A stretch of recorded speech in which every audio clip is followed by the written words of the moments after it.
Hey, good evening, everyone. You are live with Battling Bad Brokers and Unpaid Invoices. I got with me my trusty sidekick, Noah Fraud Prevention, John Cantera. And down below, we have Caitlin Price over our dispatching team.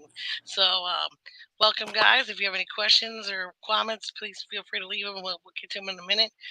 We might be having a guest come on this evening or scheduled to have one. And John is going to kick us off with all of his fantastic finds for the week. Oh, Jesus. Things have been kind of going nuts lately. We've been seeing a large number of lease scams. So, those of you out there who are looking for a carrier to lease onto, you really need to pay attention and vet who you're planning on doing business with. What we are coming across are carriers who advertise that they're trying to bring on owner operators. They get you signed on, they get to your insurance, they have you pay whatever deposit they have for insurance and the ELD and all that stuff. But then they just don't pay you. Period. Zip, zero, zilch. We're seeing a rash of complaints regarding this. I've mentioned last week about Jackie Crane at Dixieland. This is definitely the first one that we investigated. It's the biggest one. I currently have 15 confirmed victims that I'm trying to gather all the information from. So if you're talking to Jackie Crane, she's a scammer. Stop talking to her. Get away from her as fast as you can and contact us. Let us know so that we can get you added to our victims list and get you squared away. But I just this afternoon I received another one. I don't have all the details on that yet, but I'm sure we will get that out to everybody as that happens. We are still seeing very regular cargo thefts related to Amazon.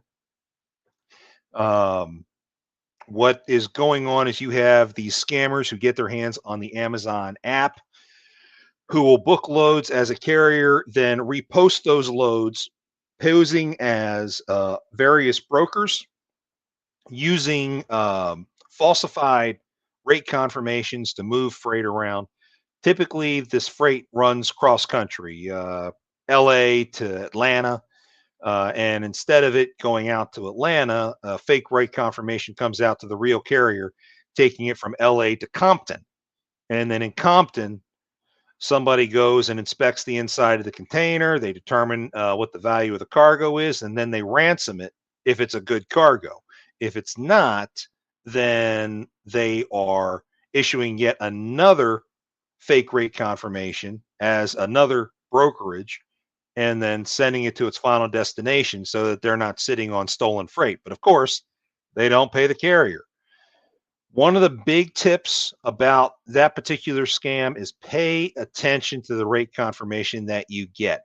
If there are subtle changes in font, if there are misspellings in the rate confirmation, or if the broker's email address does not match the domain for the broker's website, those are clear clues that you have a problem and you really need to be getting a hold of us right away so that we can address it. Right now, I am working with an FBI task force dealing with this specific issue. Um, and it's going to get big. It's going to get very big very quick. Hopefully, we'll be able to take out a big chunk of this very large ring operating nationwide. All depends on how many of these guys rat each other out when the FBI raid them real soon. But it's getting kind of interesting out there, ladies and gentlemen. Very, very interesting. Of course, we have a couple of freight cards sitting on the docket that I'm working on.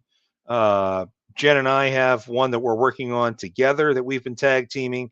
I've got two others on my desk right now that I'm trying to get cleaned up. And I don't know about the rest of y'all, but I am so thankful that it is Thanksgiving week. Most carriers are shut down for the week. Um, and I can really get a lot of work done on the fraud prevention front as people start catching up with what's happening with the business side of owning trucks. We all spend all of our time driving and trying to find loads and whatever. The back office responsibilities kind of fall by the wayside a little bit. So people who have these nagging deductions from some brokers that they can't explain, or they haven't been paid yet, or all these things. These are the things that are going to get addressed this week while a lot of carriers are standing down. So I got a feeling, Jenny, you and I are going to get very busy very quick this week. I mean, I know you're busy as it is, but that's something else. So that's the quick rundown, and yes, that is quick for what I've got. That's the quick rundown that I've got for right now. So I'm going to go ahead and hand it over to Dispatch Kate. Kate, what kind of updates you got out in the dispatch department? And by the way, our guest is backstage right now, so I'm going to chat with him real quick offline and get him queued up. So, Jen, just let me know when you're ready for him to come on up. All right, take it away, Kate. I really don't have too much more going on over here. The holidays, I mean, for me, I'm in flatbeds mostly, so the third quarter gets really slow for us. Um, Not really a And there's whole probably not lot. much moving this week, is there? No. You're done for So the year. I no, mean, I can't be done for the year. well, I'm just saying that market starts to drop off. I think more at this time of year. It does. You kind of have to like count your scruples and keep them handy because there's not a whole lot more out there till I don't know, probably February really. So there's Ugh, that sucks. not a whole lot going on. John, are you guys ready back there? I absolutely hate Q4. I really do. Q4 is a royal pain. Oh yeah. Okay, so looks like Jen, you're already bringing him up. I'd like to Yep. go ahead and introduce Tyler Allen. He is a broker with North Pointe Logistics, and I got to know Tyler last week in another fraud event that, frankly, Jen and I are both familiar with this one. We have a client that we've been working together with, Kyle Parisi. He We helped him out with getting paid on some loads in the past, and last week he reached out to us about his authority getting stolen. And this is another one of those cases that we've warned about in the past where a scammer is getting their hands on the DOT PIN number, going out into Safer and changing the carrier's contact information in Safer, then starting to book loads for the purpose of double brokering, stealing cargo, et cetera, et cetera. Well, Tyler has been involved in one of these loads with Kyle's company.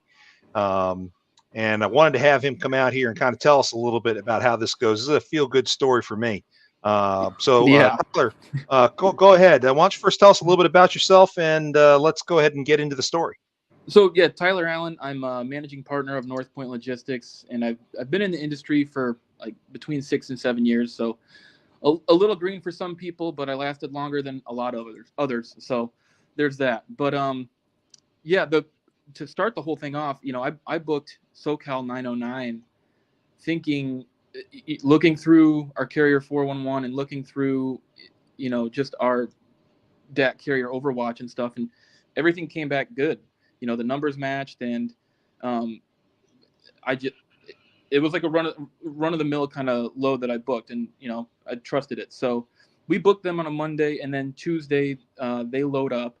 I made a huge mistake, which is a pretty, I guess it's a common one, but albeit a stupid one, is not verifying the truck on site.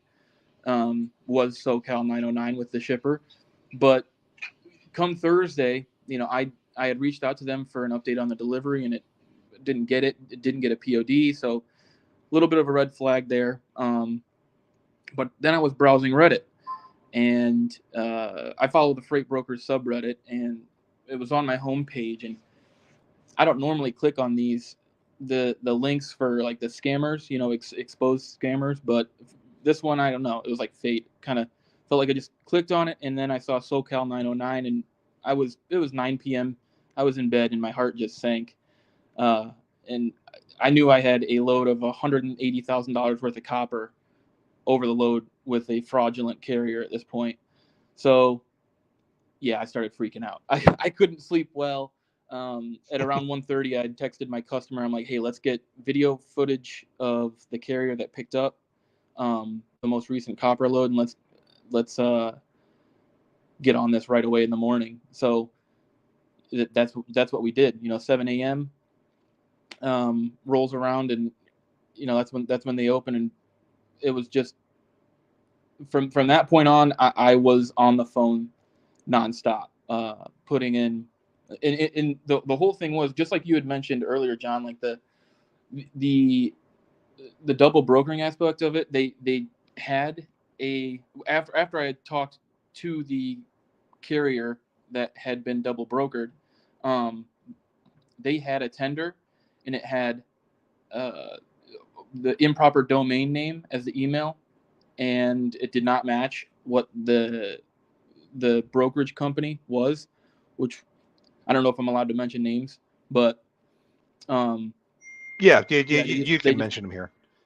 yeah. So it was Global Premium Logistics. I'd reached out to them and told them that there was somebody using their name, and if they had any affiliation with XST Agency. That was the domain that we were looking at, and it was Thomas at XST Agency. That's the one who stole or who had double brokered the load of mine to the carrier. So pretty, I guess, in your guys' world, a pretty standard double broker situation, um, a double broker situation to that carrier. But that's what they did a blind shipment over to La Mirada, California. That's where the warehouse, and this was the thing that surprised me the most. The warehouse there, um, very organized in this whole game. Um, they dropped it off at 10:30 a.m. on the 16th, and by 11:20 a.m. that same day, they had changed all of the carbon copies on the 9 gaylords of copper to reflect like different customer information, and they had a local carrier come by, and they paid them cash to do just a 40-mile run over to Fontana, where they ended up dropping the load, and that's where they held it hostage. Um, so there was no paperwork involved, and the paperwork that was involved via the warehouse, it had the double brokered carrier's license, and then the out ticket had a license of some random guy who, La Mirada PD had done a background search on that. No, it was a fake ID, period. So, it was, and man, it was just an absolute insane story. And I ended up being able to just get all these numbers. I probably called 150 people that day, just relentlessly, and not raising my voice, not doing anything like too brash, but it's like, hey, I'm not a cop, I'm a broker, I'm just looking for this stolen freight. um, I did find it after I had talked to the carrier that moved it from the warehouse to Fontana.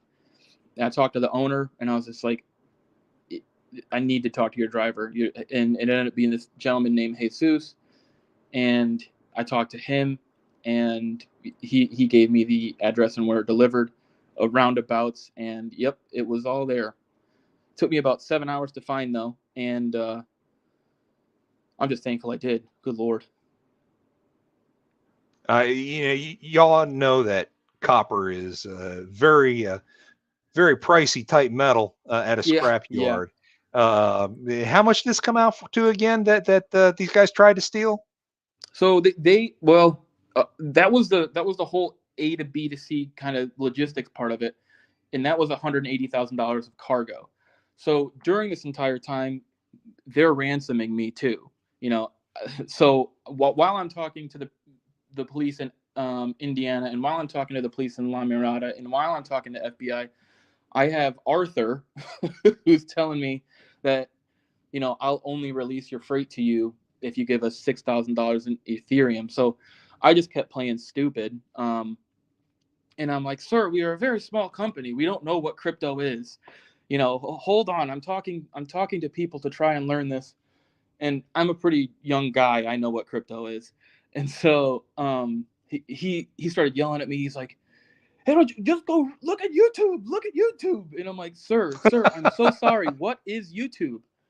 And I just kept playing dumb to try and give myself a little bit of time, to figure this whole thing out. And it worked. He kept doing you have 30 minutes. You have 30 minutes. And I'm like, please. I don't know what crypto is. I lost you there. And What'd you it say? just amazes me what some of these guys do. It really does. So at this point, where is the cargo now? It's still on site in Fontana, but it's at a safe place. And we've got, in order to release the freight, we have to have a California Highway Patrol officer on site.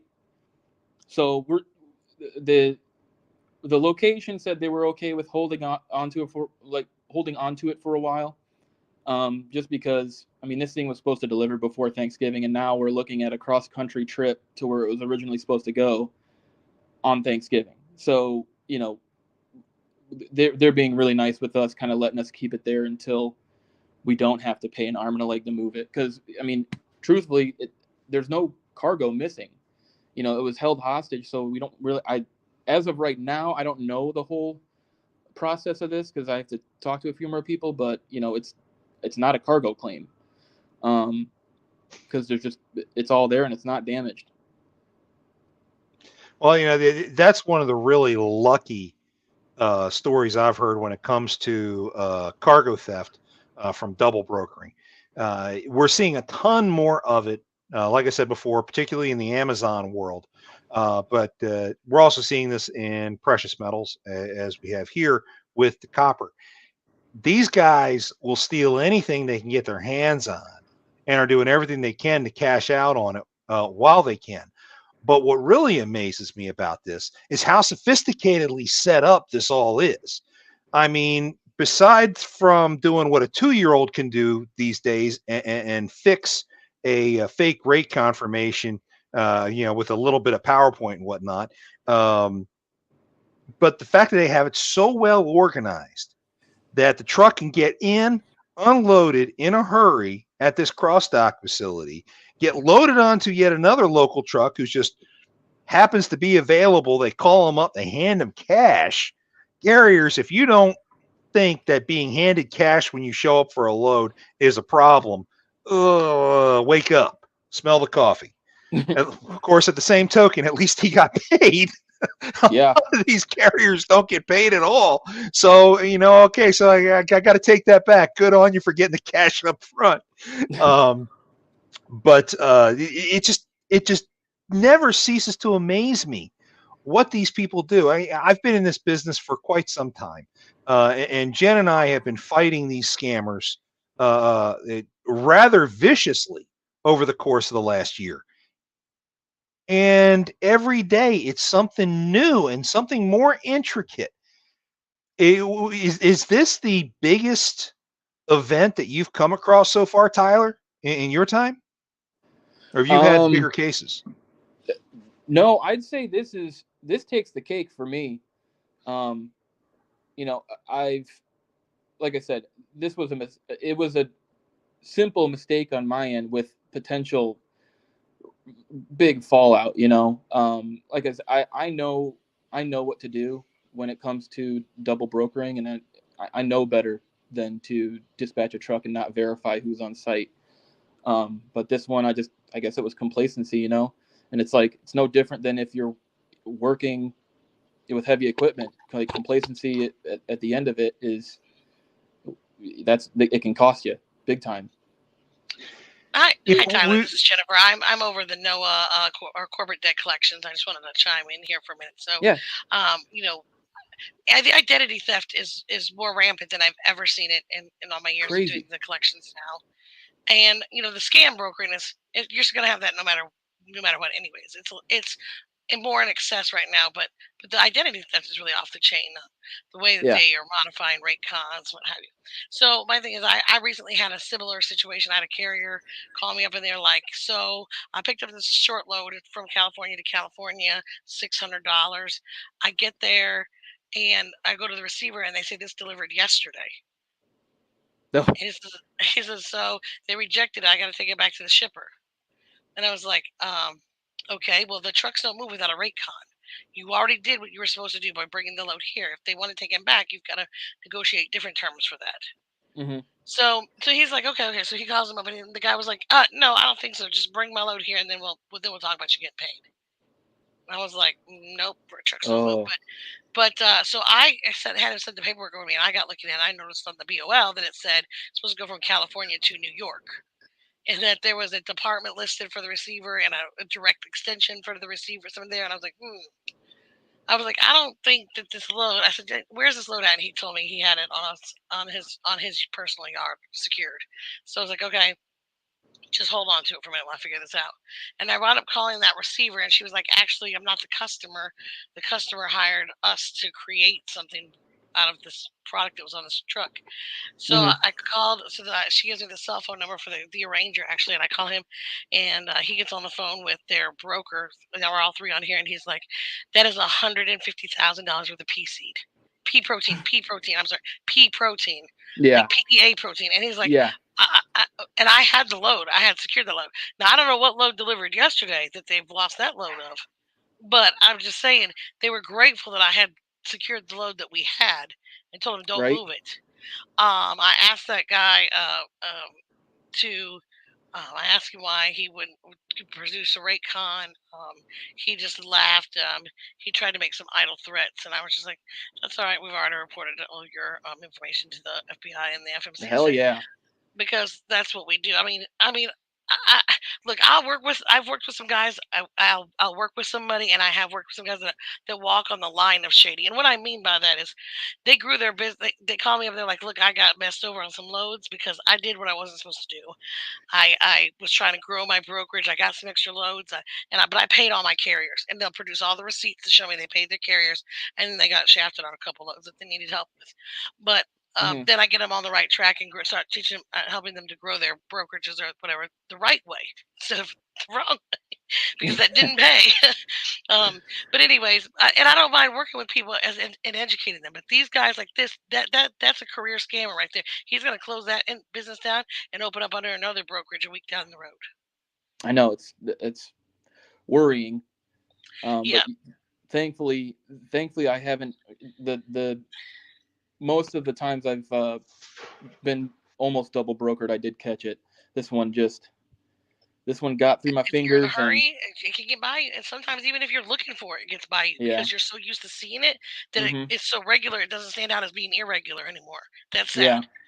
Yeah, and the carrier too, who had been given the load from Indiana to California, they were at the shipper, and I talked to my shipper quite a bit, and I had said to him, like, okay, so they loaded up with everything good. He's like, yes, but the guy, he said something about California, and I should have, obviously there was a red flag. I was like, that seems like a red flag. He's like, yeah, I told him we had the BOL in his hand that said North Carolina, and he's like, you're going here, you're going to North Carolina, and they go, okay, and we thought that was the end of it.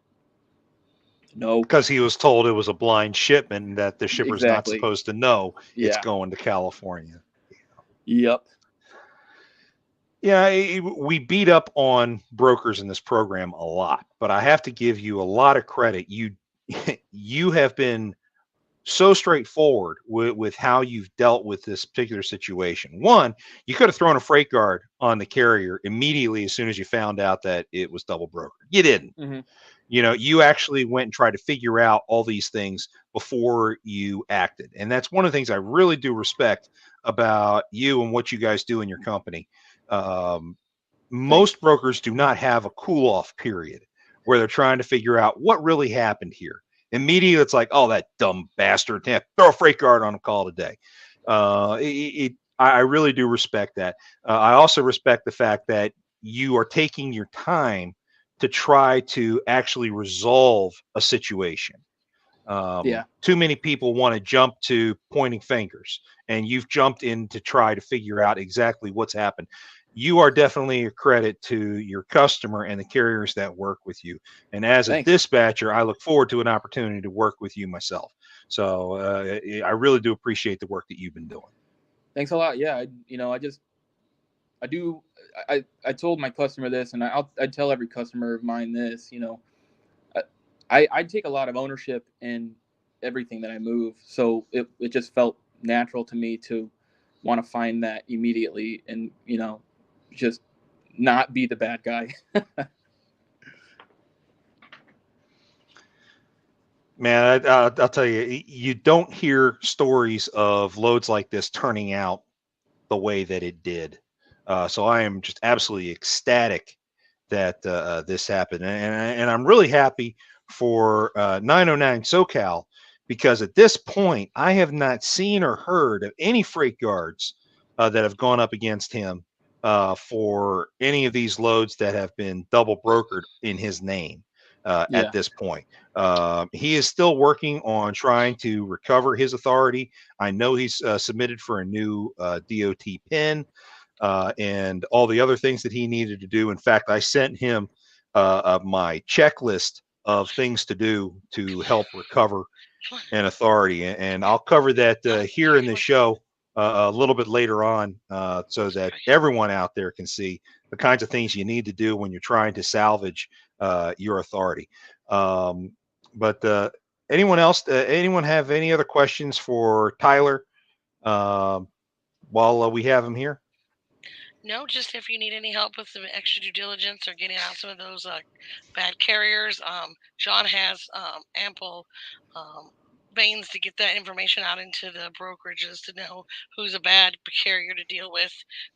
The similar, like we like to publish bad broker lists. Thank you for being a good broker and Well, working with no, us and give us thank your you guys side. so much. I mean, truthfully, I don't believe in fate that much, but to scroll past that Reddit post that John had put up, you know, that was a key to the It just success of happened onto this. it. Yeah, that was a major key to success to this whole thing happening.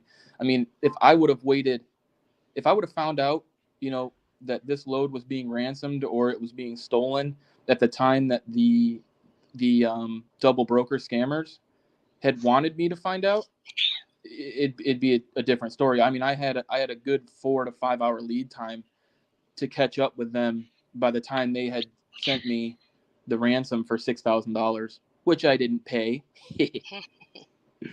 So See, You got away good on this one. You got away really good I on did. this. and see, this just goes to show if you pay attention in those posts that are seemingly meaningless a lot of times, Yeah, I you know. might. This one saved my ass. Yeah, that would have been a bad one. That copper, man. Yes, for sure. See, we're not all bad to brokers. We promise. We actually do care. Hey, you guys, I know brokers wouldn't be anything without the carriers they use. So although I worked at a company, I started in this industry at a company that's not so favorable and decided to do my own thing. I did not take their business practices with. Good, Yeah, good. that And, yeah. and as much as we like to blow out the bad brokers that are causing carriers issues, we like to promote the good brokers like yourselves and send the business your way because we need more of you guys out there that are not just anti-carrier. No, I'm not. I know it sounds just like I'm tooting my own horn, but I'm very pro carrier.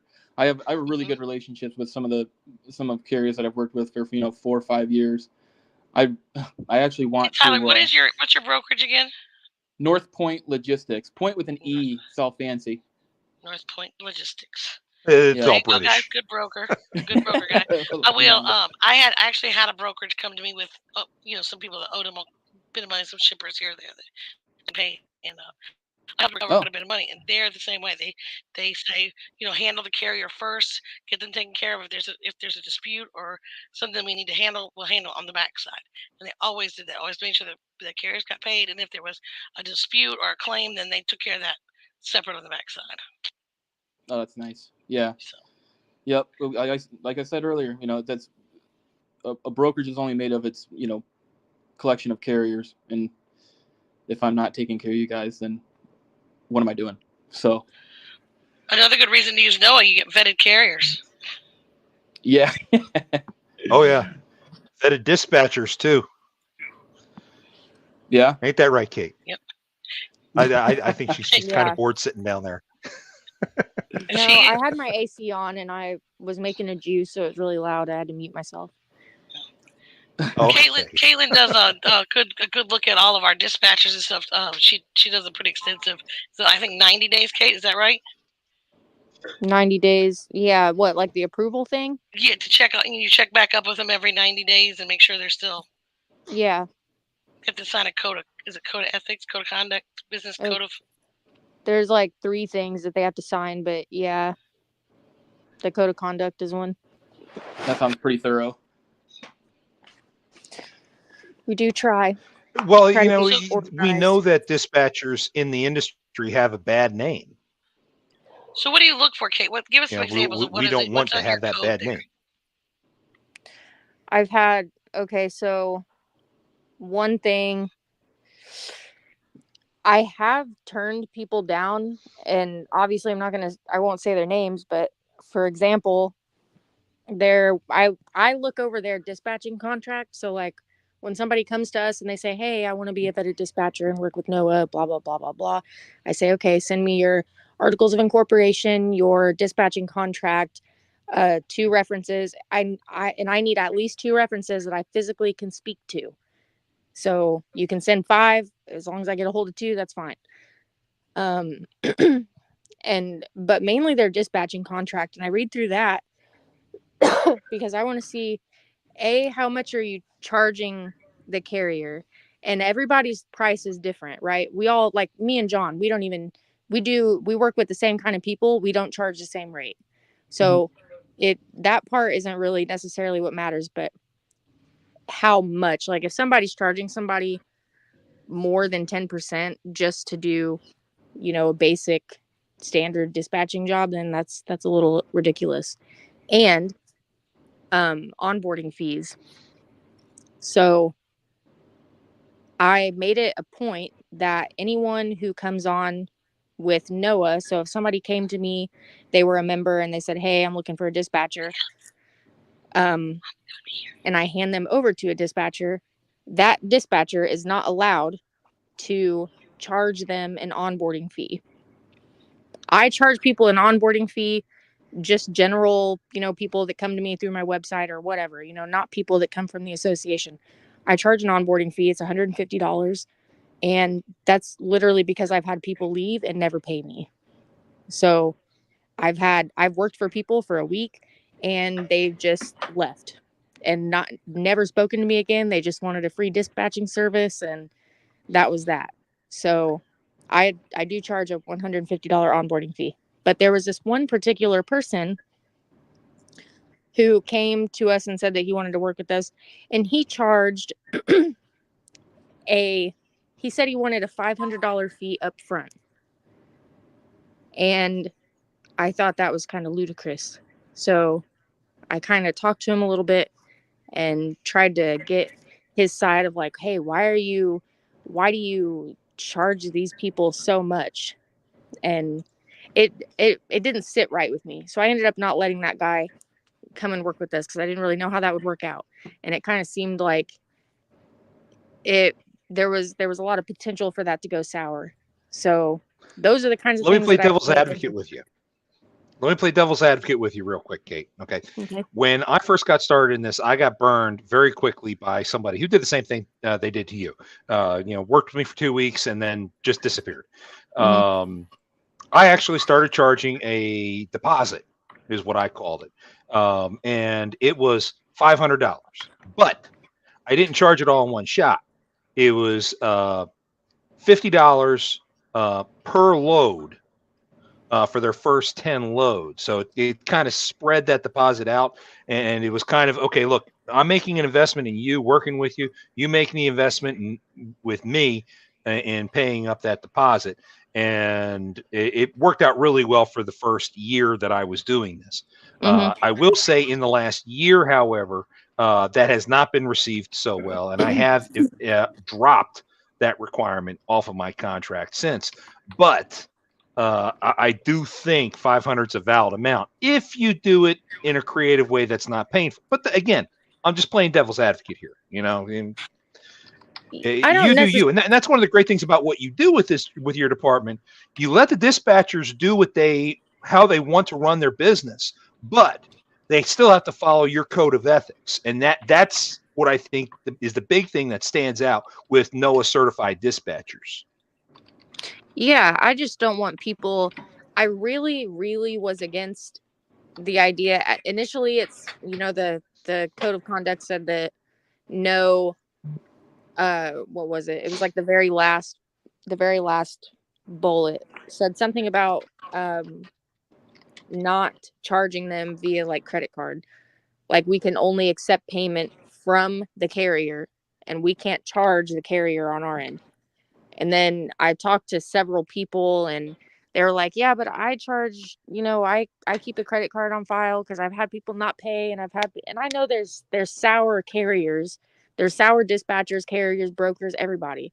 There's some people are just bad apples, and they're there. So I amended it to say unless prior written consent is given by the owner operator. But I don't know. I don't feel like anyone that comes from NOAA should be charged an onboarding fee because they're already working with Oh, us. they're already members of the association. Yeah, and they already want to Yeah. work with us. There's already some sort of like relationship type of thing there. So those people, it's not really a risk. But doing this, there's always, the way I see it is there's always a risk involved. I have people that have never paid me. It's That's a risk that I take doing a job like this. So So, Tyler, I want to catch you flat-footed here for a second, okay? And since we're sitting here talking about dispatchers, roughly how many calls do you get on a given load from dispatch services like Kate or myself versus hearing directly from a driver trying to book a load? How pervasive are the dispatch services after your loads? Me? Yeah. Oh, yeah. I wouldn't, it just depends. Honestly, at this point in time, not very. I going through the years, there have been times where, yeah, it's dog eat dog out there, and especially when you're posting something like, oh man, if I'm posting up a Sprinter van or a box truck, that's where the claws come out. And but no, honestly, right now, I think just considering that we're such a smaller we're a smaller brokerage that we don't I don't have that experience a ton. And most of the other partner that I work with, he does just mainly imports and exports in and out of Mexico. So we just have a relationship already kind of built up, to so he doesn't have to do a lot of onboarding for spot loads and stuff like that. Well, dang, that's lucky. I know. He is lucky. I'm doing most of the spot stuff. He gets to just relax. All right, Kate. Sorry, I didn't mean to interrupt you Oh, like that, but the thought I'll hit chime me, in real and quick here. I want to ask so when you're posting your loads, are you posting most of them for less? I mean, do you have a lot of lanes that are less than that $1.25 or $1.35 a mile? That's what the standard operating cost is, or average operating cost to operate Oh yeah, a I'm always well above that. I mean, I'd like to say that my prices to my customer are a little bit higher, honestly. And I'd say I'd definitely fall within like the. We don't have a lot of pricing info. It's not like we have our own proprietary information or anything like that. So we go off a rate view and DAT and stuff. So I try to stay in line with that. With both my customers and carriers. Is Well, that you what you're can't asking? fault that. I think I'm going to be calling you a lot more, Tyler, when I've got trucks in your area. Yeah, I just I don't know. I just never had good experiences when I trained under for a year under somebody who really didn't respect the carrier. Like they always wanted to beat them down, whether it was 10, 15, 20, whatever it was. They just wanted to beat them down. They didn't pay attention, and it was noted in their rate con. And the second I stepped out from that, it was entirely different for me. Those kind of notes would never be included in my rate con. Now, before you all ask, I already told Tyler we weren't going to ask him who else he's worked for in the past. So the last letter of their name rhymes with hell. That's all I can say. So yeah, I'll say that I did learn a lot there. And that's the good thing about it. It But could be a good thing or a bad thing, depending on what you learned. yeah, this is true. I think you took away the right lessons and you threw out the wrong ones. And I think you did that very well. Like I said, I got a great deal of respect for the work that you do. Thanks. I appreciate that. I got to tell myself that more often. Right? More attaboys. You believe Yeah. so far an Yeah. attaboy will go sometimes. A lot less. Why the hell are you doing this? Yep. Well, just working through my list of 1,500 carriers that Metal Lark Agency is beholden to. Oh my God. Yeah, I saw they closed. Yeah, since they filed Chapter 7 in the courts, and then they announced that even though they have $15 million worth of assets, there will be no money for unsecured creditors. So, money mismanagement. All I can say is these mid-sized brokers that are getting caught off guard, even these large ones that are getting caught off guard, Convoy, Surge, Elite Transit, Meadowlark, bad money management. They were, riding that high wave after COVID, and when it came crashing down, they didn't save any coppers for when it got like this. So, yeah, I could definitely see that. I saw that fallout. It was just like, brokerages were making so much money, 2 years prior, and good Convoy Lord, was $3.8 billion last year. Yeah, I don't know how you couldn't manage your cash flow well enough if you had made it through those 2 years to survive just possibly 1.5 years of a downturn.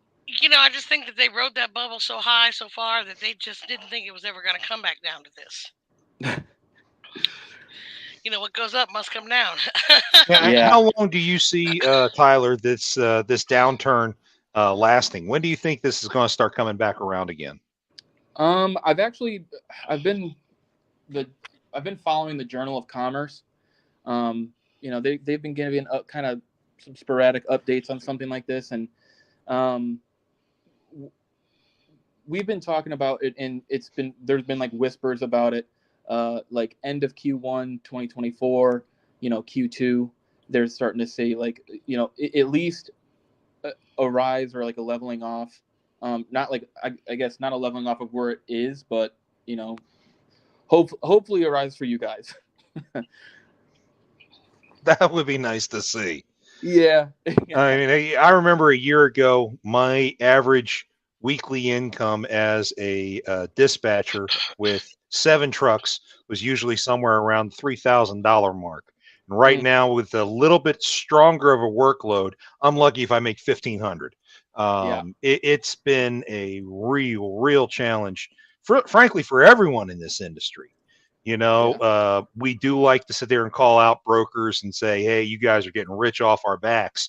But we know that's not all brokers. That's really the megas who are really raking us over the coals continuously. That and the scammers. The scammers are also a big part of why rates are the way they are. Everyone likes to point fingers. Boy, it's been crazy. I felt really, honestly, I felt pretty lucky to have started the brokerage North Pointe when I did, because we don't have much overhead. We're sitting. There's only a handful of us, and we all know each other from our past experiences, and we don't have a lot of overhead, so we're just managing our money really well, and it's in and out. And I feel those middle-sized brokerages, they had a lot of other things to take care of, and that's why we're seeing them just kerplunk. Well, while we continue to work with 909 SoCal and trying to get their situation squared away, one of the things that I do want to go ahead and kick out for everybody who checks this stuff out on their way home throughout the week and whatnot, I do want to go ahead and pull out my playbook for trying to recover your authorities. So give me a second here while I go through and skip ahead to the appropriate slide for all this. And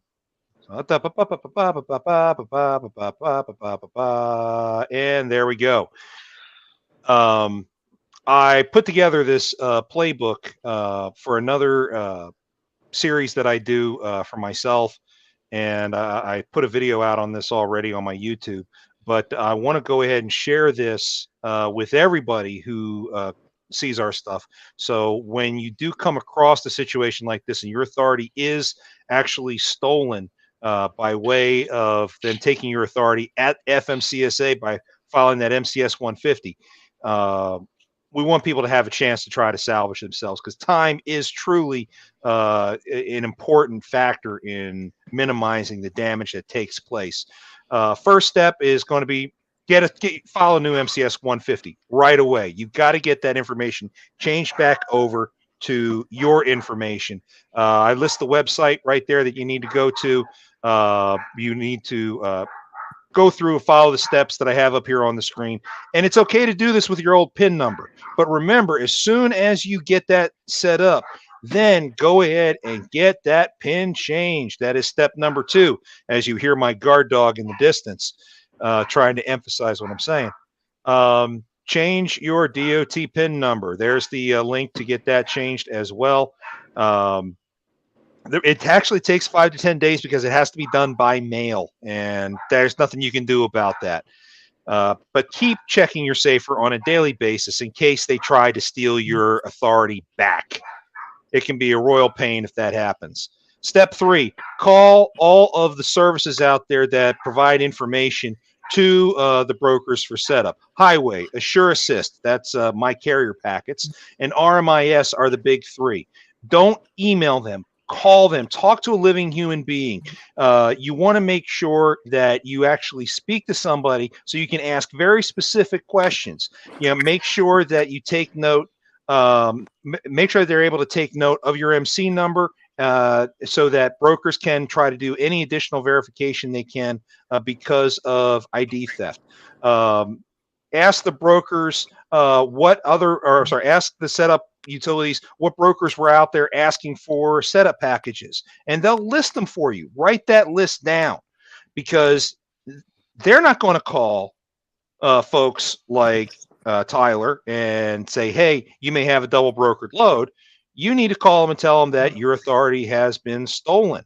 Once you contact them, which is step 4, make sure they know what's going on. And the sooner you do this, the better, because this is what prevents carriers from getting freight guards for double brokering that they didn't do. So communication is absolutely key. And this is probably what's going to take you the longest amount of time when trying to salvage your authority. Get these brokers informed.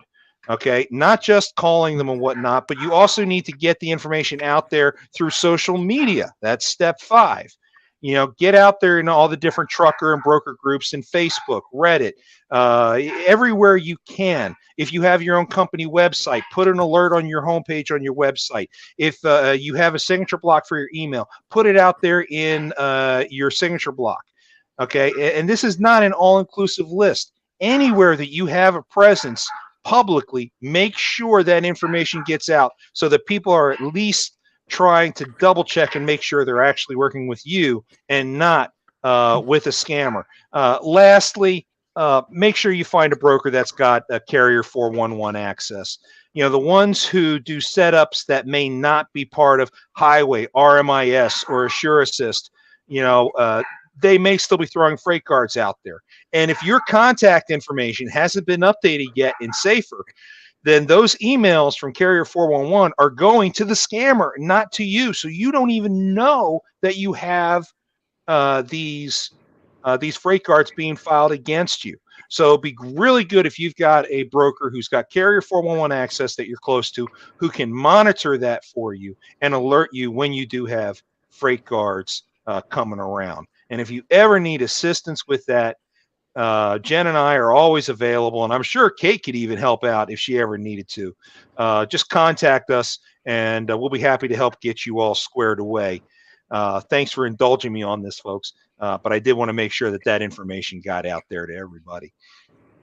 We're currently at 50 minutes right now, so we've got about another 10 minutes left to go. Kate, you got anything else going on in your world you need to get out there for everybody?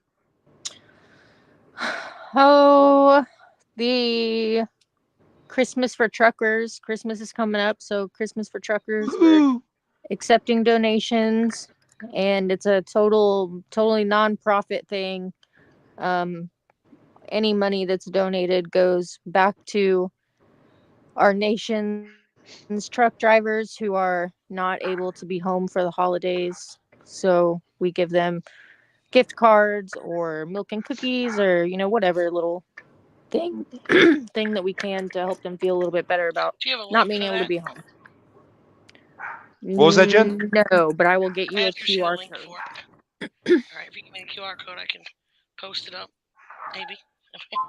I need to get it on the flyer. I have a flyer, but it doesn't have the QR code in it. Tyler, any last words of wisdom you have for the rest of America tonight? No, send me that flyer. I'd like to make a donation. Okay. We would greatly appreciate that. Absolutely. Yeah. So, what would you say, Jennifer? No, I said that's excellent. That's great. Thank you so much. Yeah, no problem. Thank you. Jennifer, you got any words of wisdom you want to pass on from your world?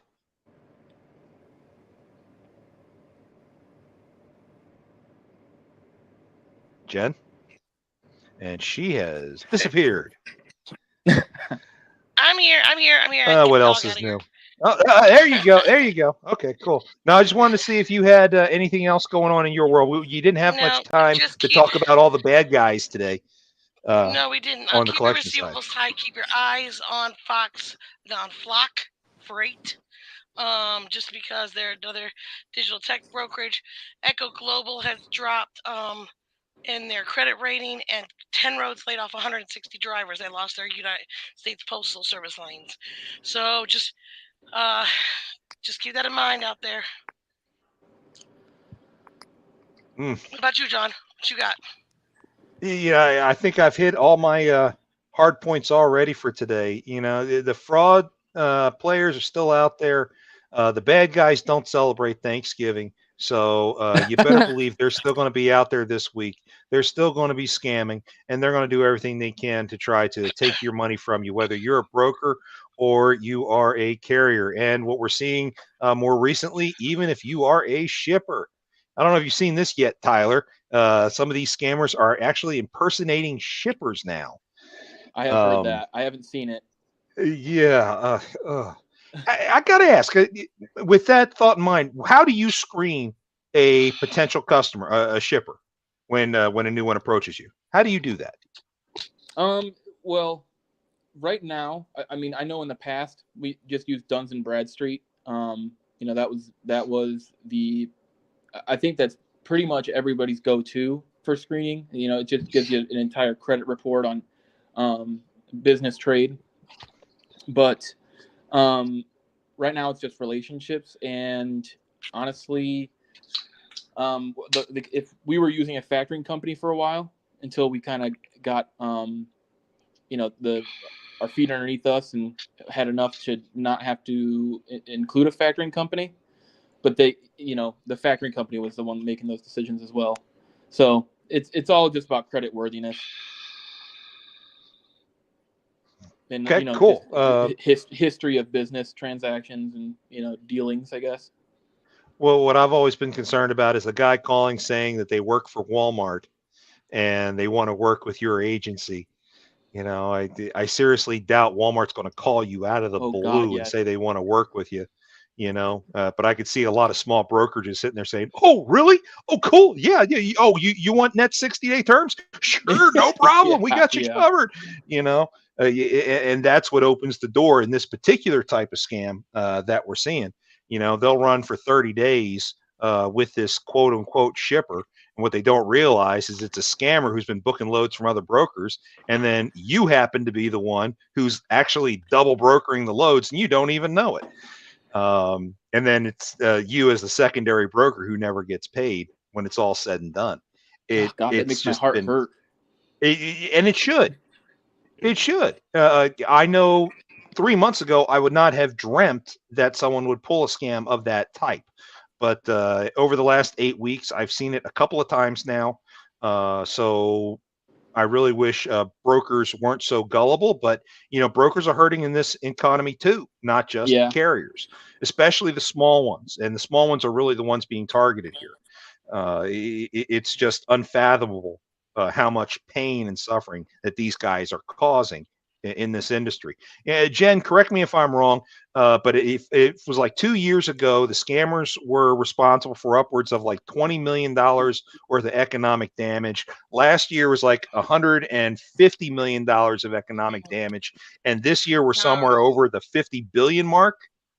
the 50 billion mark is right. When I started 4.5 years ago in collections, my owner told me that there are $300 million worth of freight freight debt every year, and we barely scratch the surface on 1%.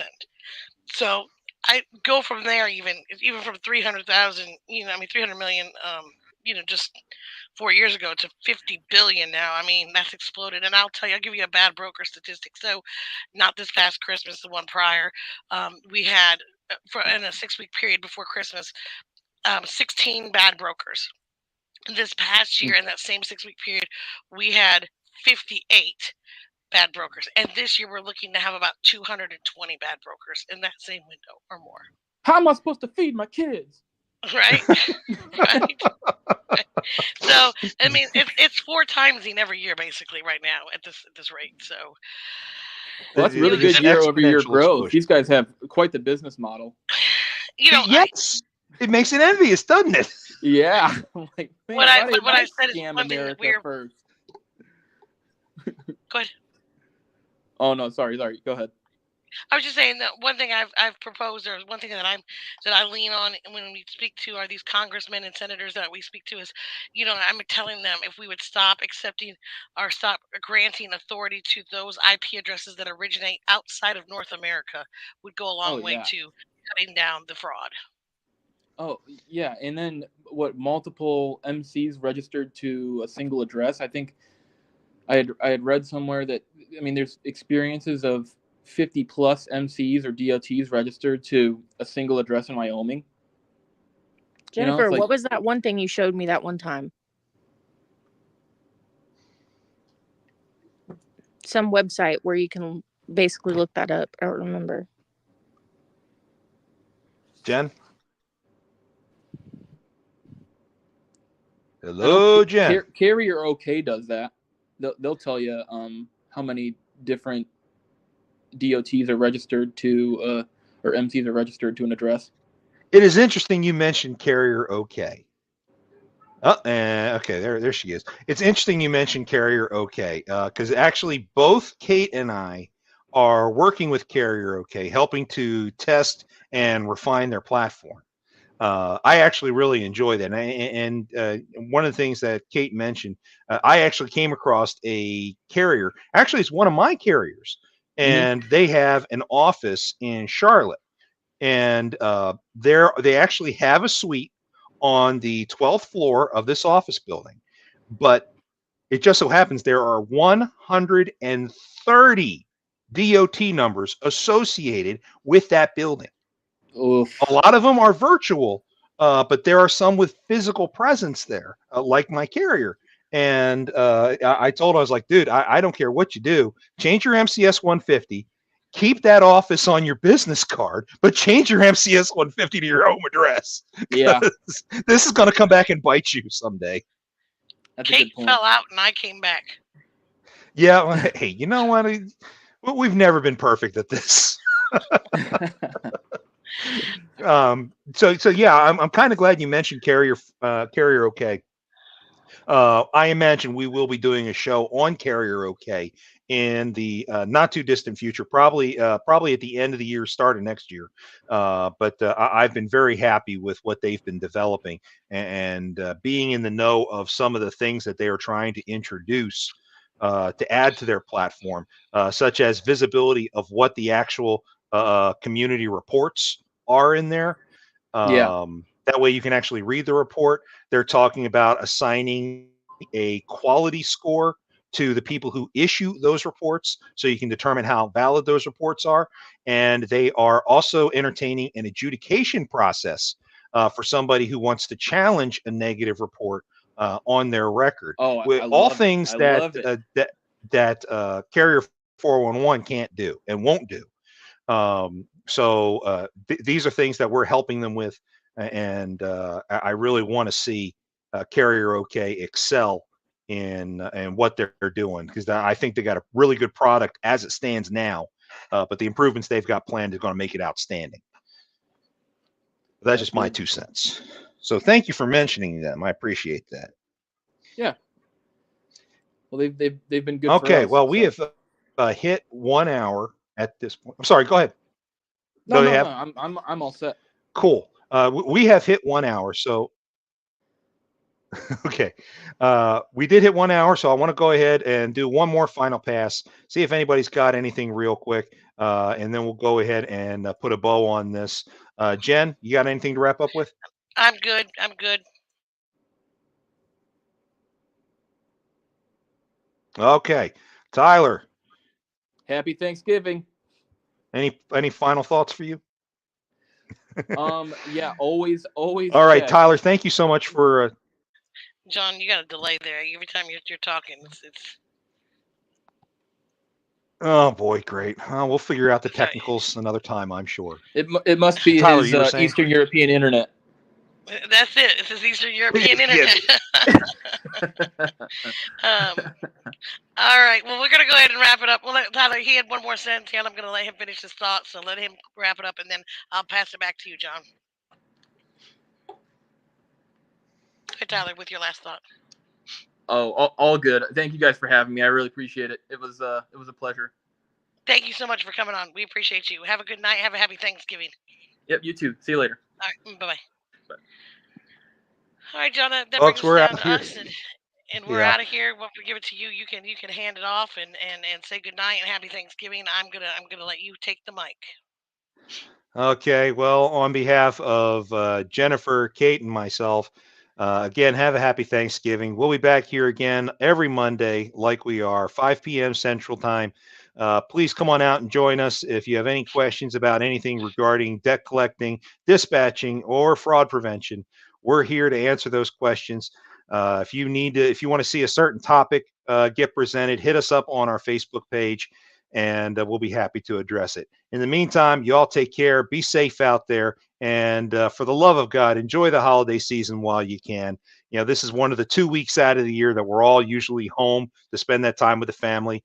Nothing is more important than family. Please try to take advantage of that time while you can. Take care. Have yourselves a good one now.